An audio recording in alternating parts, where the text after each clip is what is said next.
Дневник на Канал Плюс во 16:30. Добар ден, половина час за денешните актуелности. Почнуваме со најава на дел од она што го подготвивме за вас.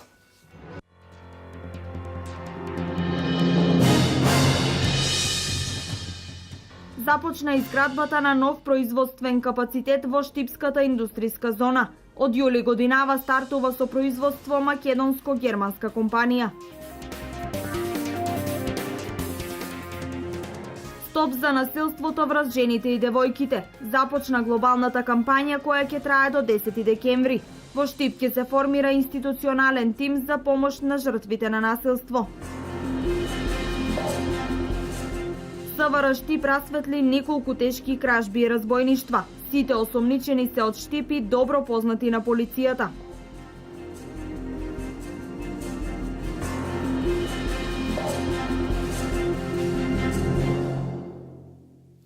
Со пригодна свеченост во индустријската зона во Штип, денес се означи стартот на градежните работи на новиот индустријски објект на Семак Фешн Груп, македонско-германска инвестиција. Наредното лето во оваа компанија треба да почне конфекцијско производство, што ќе значи околу 300 нови работни места за почеток.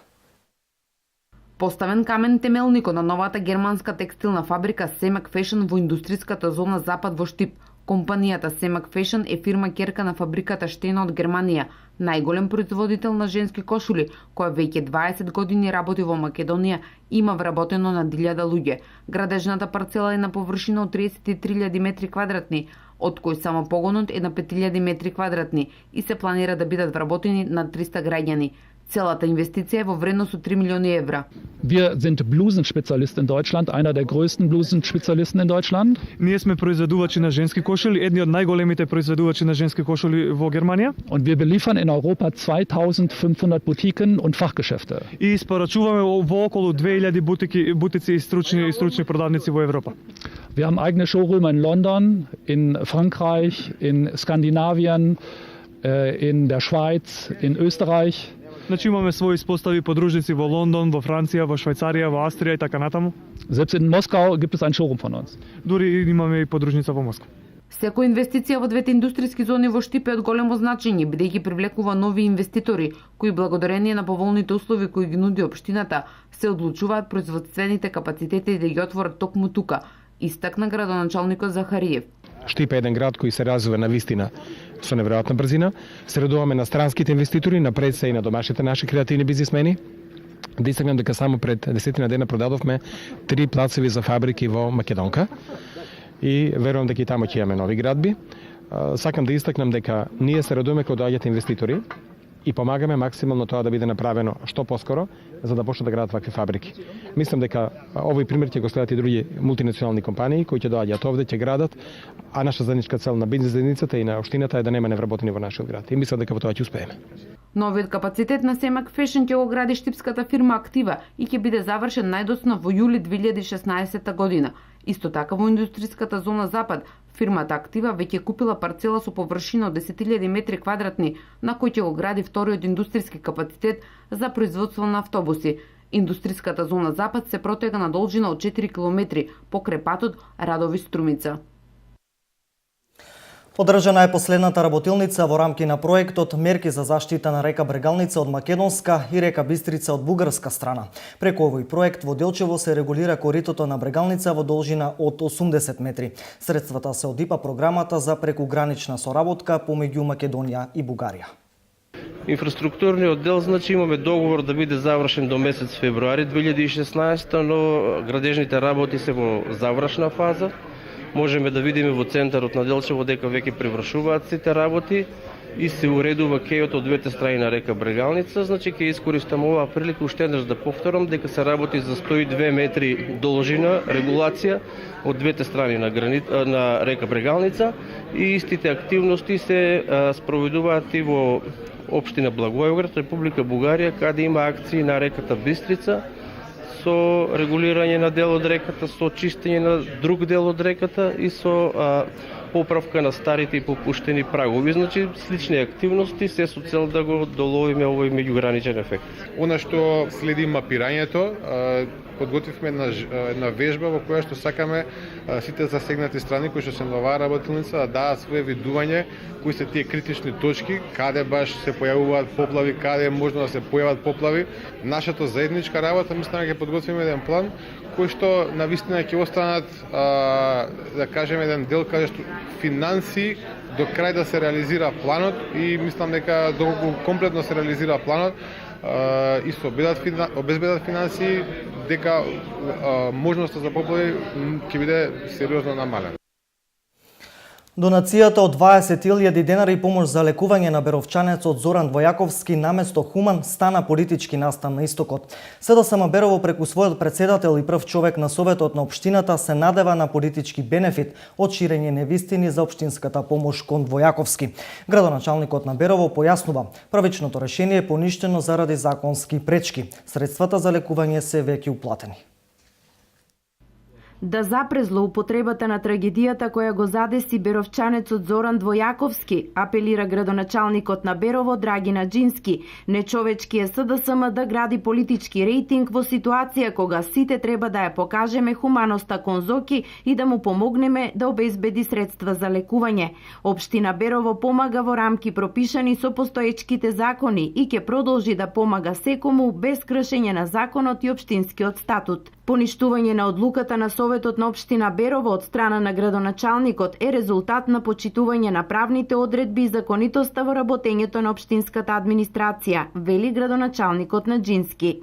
Иако имаше укажување од страна на правната служба во единиците на локалната самоуправа во Берово и имаше укажување од страна на раководителот на одделението за финансии дека таа донесена одлука е незаконита и неправилна и дека не треба да се донесе и не треба така да се изгласа, сепак тие ја донесува. Јас таа одлука не ја потпишев и во последните неколку денови гледам дека Матеничарски прави популизам од тоа што зборува дека јас посегнува по мојата хуманост и зборува дека јас сум поништил одлука која има донесена одлука која има хуман карактер. Јас со тоа не се сложувам и сакам да кажам дека како градоначалник, но од ставки кои се дозволени да бидат исплаќани средства за таква работа, донесов решение и одобрив средства толку колку што ми овозможува законот во висина од 20.000 денара. Згрозени сме од неморалниот однос на председателот на Советот на општина Берово Јован Матеничарски и некои медиуми, како случајот на Зоран Војаковски го злоупотребија за ефтина политика и за манипулирање на јавноста, стои во реакцијата од кабинетот на градоначалникот на Джински. Матеничарски нема право, а моите донесени законски решенијата да ги коментира како популизам, да го прави сето тоа за сметка на судбината што ја има снајдено нашиот сограѓани. Таква реакција тој имаше добиено и од самиот Зоран Војаковски и кажа дека не треба него да го инволвираме во нашите партиски и политички пресметки, зашто сепак ние сме тие кои треба на сите да помагаме, но да помагаме во рамките на законот. Не помалку згрозени се и пријателите на Војаковски. Не можат да сватат дека СДСМ се обидува да книжи политички поени врз несреќата на Зоки, кому сега помош и поддршка му е потребна од сите. Јас сум згрозен како негов колега, исто така и другарите на Зоки, а и самиот Зоки е згрозен од коментарите и значи апелирам до сите. Значи со хумано срце да помогнат на Зоки, бидејќи тој се наоѓа во многу тешка ситуација, а не тоа да бидат политички поени. Средствата потребни за лекување на Војаковски во Бугарија денови ве се обезбедени. Останува да се утврди терминот на операцијата. Во Пекчево финишира проектот за одржливо управување со природните ресурси во оваа општина. Имплементатор на проектот е Сдруженијето за одржлив развој Милија у контакт и е дел од програмата за зачувување на природата во Македонија. Сдруженијето Милија у контакт ги презентираше постигнатите резултати од проектот с интегриран пристап за одржливо управување со карактеристичните природни ресурси во Пекчево. Она што ми е посебно драго е дека направивме нешто што од сега треба да започне. Направивме предуслови за иницирање дополнителни активности кои што Од една страна населението ќе може да се ангажира, дополнителна дејност, односно активност на населението, меѓутоа од друга страна и ќе привлече туристи. Проектот се спроведува во рамки на програмата за зачувување на природата во Македонија, проект на Швајцарската агенција за развој и соработка, координиран од Helvetas Swiss Intercooperation и Фармахем. Активностите на програмата се реализираат на национално, регионално и на локално ниво со акцент во брегалничкиот слив. Програмската активност, која што е насочена во поддршка на засегнатите страни, вклучително здруженијата и локалните власти во одржливо искористување на природните ресурси, има за цел да ја поттикне нивната активност за интегрирано дејствување во прилог на одржливо користување и зачувување на природните ресурси. За Пехчево ова ќе значи нов придонес кон развој на туризмот. Во многу наврати имам спомнато дека туризмот е гранка на која што треба да и посветиме внимание и да работиме на неа. Еве ова е еден дел, еден почеток за да имаме можност да понудиме на туристите. Сертифицирање на локални водичи во природа за општина Пехчево, како и велосипедска патека се само дел од резултатите на проектот. Проектот беше имплементиран во периодот од јануари до ноември 2015 година во Пехчево. Направивме велосипедска патека со вкупна должина од 10 км, која што го поврзува градот Пехчево со трите локалитети Вртена скала, Делибови кашчи и Јудови ливади со инсектојадното растение Дросера ротундифолија. Општина Пехчево доби тим на 7 локално лиценцирани водичи за во природа. Ги водиме туристите во локалитетите што ги спомна и Ирена и да им објасниме нивните карактеристики и исто и историјата на Пехчево, како што ни беше и дел од обуката, и да привлечеме што повеќе туристи за да го запознаат Пехчево. Инаку вкупната вредност на проектот изнесува безмалку 500.000 денари. Започна глобалната кампања за стопирање на насилство врз жените. 16 дена на активизам исполнети со низа активности за помош на жртвите на насилство и санкционирање на насилниците. Во Штип деновиве ќе се формира тело за помош на жртвите на секаков вид насилство. Од вчера започна глобалната кампања 16 дена на активизам за спречување на насилството врз жени и девојчиња, која ќе трае се до 10 декември, односно денот на човековите права. Целта на оваа кампања е зголемување на свеста и преземање на конкретни мерки за прекинување на насилството врз жените и девојчињата. Во Штип ќе се формира тим од повеќе институции кои ќе постапува по случаите на семејно насилство. Наредната недела од страна на Министерство за труд и социјална политика ќе се одржат 2 обуки кои ќе бидат наменети за членовите на мултисекторскиот тим кој постапува по случаите на семејно насилство. Мултисекторскиот тим за семејно насилство го сочинуваат представници од здравството, од Агенцијата за вработување, од Центарот за социјална работа, од образовните институции, представници од општината, од Основниот суд, адвокат, здруженија кои што работат на полето на семејното насилство. Во глобалната кампања се вклучува и невладината ЕХО, која континуирано работи против семејното насилство. Оваа година во рамки на кампањата Обој го светот портокалово стави точка. Здруженијето ЕХО заедно со Зонта клубот од Скопје ќе организира 2 настани во сабота на 28 ноември со почеток во 10 часот во хотелот Изгрев, работилница за жените, а потоа следниот ден со почеток во 12 часот на плоштадот Штип ќе направиме портокалова зона заедно со женскиот портокалов автобус. Ќе маршираме кратко во центарот на градот за да ја јакнеме свеста против насилството врз жените и девојчињата и потоа ќе правиме портокалова панделка со учесниците. Инаку во невладината ЕХО секојдневно имаат пријави од жртви на семејно насилство, не само од Штип, туку и од регионот, каде на жртвите им се нуди пред се емоционална, а потоа и бесплатна правна помош. Државниот завод за статистика за третиот квартал годинава бележи пат на бројот на живородени деца и пораст на бројот на починати лица. Единствен позитивен тренд е зголемување на бројот на склучени бракови.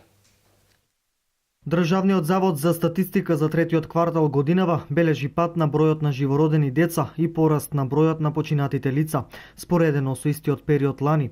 Бројот на живородените деца во третото тримесечие од 2015 година во споредба со истиот период од претходната година е намален за 3,3% и изнесува 6081 живородено дете, а бројот на починатите лица бележи зголемување од 0,5% во споредба со истото тримесечие месечија лани и изнесува 4514 лица, а од нив 41 се починати доенчиња. Природниот прираст изнесува 1567 лица, што значи за толку лица бројот на живородените деца е поголем од бројот на умрените лица. Единствен позитивен тренд е зголемувањето на бројот на склучени бракови овој период, кој изнесува 4432 брака. За жал, пораст бележат и разводите. Неделова СВР Штип расветли 5 тешки кражби, една разбойничка кражба, 3 кражби и 2 разбойништва. Осумничени се осуммина, од кои 2 се малолетни лица, сите добро познати на полицијата како сторители на вакви дела. Тие во изминатиот период краделе од куки, викендици, деловни објекти и возила, при што сториле материјална штета од 162.000 денари. СВР Штип поднесе и кривична пријава и за сторена тешка кражба на тројца штипјани на возраст од 20, 23 и 52 години. Осумничени се дека во август годинава извршиле кражба во МИК Свети Николе. Имено пријавените на 15 август годинава со намера да се стекнат со противправна имотна корист, со употреба на сила и подесен алат, ја пресекле жичаната ограда на фабриката МИК Свети Николе, влегле во кругот на фабриката и насилно со подесен алат и сила делувале и дејствувале на влезната метална врата на механичарската работилница, од каде одзеле разни видови на акумулатори, 90 метри бакарен кабел и разни механичарски алати, со што се стекнале со противправна имотна корист од околу 160.000 денари.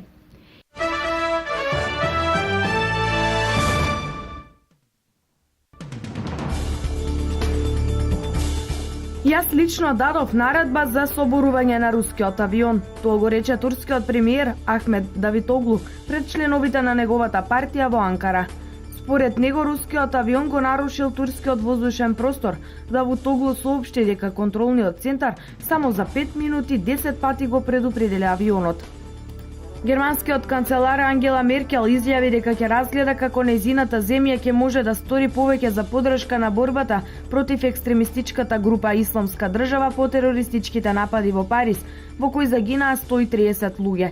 Должност на Германија е да дејствува брзо. Ние сме посилни од секаков тероризам, рече таа во Париз, откако председателот на Франција, Франсуа Оланд, побара од Германија да даде поголема поддршка во борба против милитантите. Одлуката на Русија во својата база во Сирија да го распореди најмодерниот противавионски ракетен систем С-400 предизвика значајна загриженост кај американската војска, информира официјални американски представници. Неименуван американски представник за француските медиуми кажа дека овој систем за секого представува значајна закана.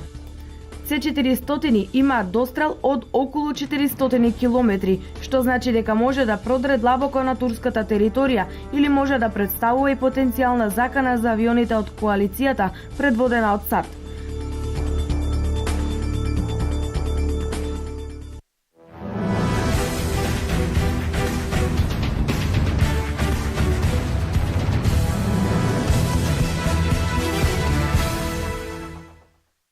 Ракометарите на Металург во недела го играат последниот надпревар пред домашната публика во Лигата на шампионите оваа сезона. Противник е Скjerн, кој влегува како фаворит, но Лино Червар верува во неговите момци, кои покрај поразите даваат се од себе. Металург и покрај тоа што не успеа да се пласира во следната фаза од Лигата на шампионите, не се разочара со своите настапи. Можеби најдобриот надпревар го одигра на гостувањето кај Скjerн, каде што несрекно загуби со 1 разлика. Данскиот тим ќе биде фаворит и во Скопје, а Металург ќе се обиде да одигра уште еден меч на високо ниво и да направи изненадување. Ќе биде тешко, но овој меч за нашите млади ракометари е голем предизвик. Ќе дадеме се од себе за да му се спротиставиме на силниот Скjerн, изјави Лино Червар. Надпреварот се игра во недела со почеток од 18 часот и 30 минути.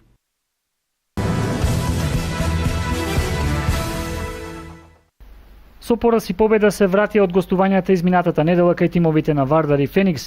Во конкуренција М14 тимот на Баскет Кам Рудник Саса славеше со 49-46 на тимот на Вардар, додека тимот на Феникс го совлада тимот на Баскет Кам со 75-73. Надпреварите во овие конкуренции овој викенд продолжуваат, но на домашен терен. Тимот на баскет кам во конкуренција М16 ќе го игра надпреварот против Феникс 2010, додека во надпреварувањето во М14 конкуренцијата тимот на баскет кам Рудник Саса ќе го угости тимот на Ава од Струмица. Како што веќе информиравме во текот на изминатите спортски информативни блокови, тимот на баскет кам во женска конкуренција кој се надпреварува во М16 женската лига, во изминатото коло загуби од тимот на Пелистер, а веќе во сабота кошаркарките на баскет кам Рудник Саса ќе му гостуваат на тимот на Шкупи.